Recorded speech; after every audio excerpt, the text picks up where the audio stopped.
অষ্টম শ্রেণীর ছাত্রছাত্রীরা, তোমরা তোমাদের ইতিহাসের চতুর্থ অধ্যায় থেকে এই প্রশ্নগুলি অবশ্যই দেখে নাও। চিরস্থায়ী বন্দোবস্ত চালু করেন কে, কবে? লর্ড কর্নওয়ালিস 1793 খ্রিস্টাব্দে। মহলওয়ারি ব্যবস্থা কোথায় চালু হয়? উত্তর ভারতে। দাদন কথার অর্থ কী? অগ্রিম অর্থ। ভারতের প্রথম পাটের কারখানা কোথায় চালু হয়? রিষড়ায়।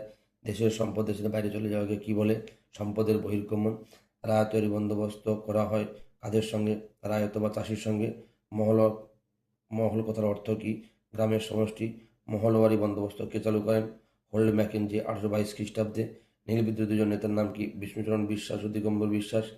দাক্ষিণাত্য হাঙ্গামা কবে হয়েছিল? 1875 খ্রিস্টাব্দে। ভারতের প্রথম রেল পথ চালু হয় কবে? 1853 খ্রিস্টাব্দে। ভারতের টেলিগ্রাফ ব্যবস্থা কবে চালু হয়? 1851 খ্রিস্টাব্দে। কোন উপন্যাসে 76 মন্বন্তরের কাহিনী উল্লেখ আছে? আনন্দমঠ।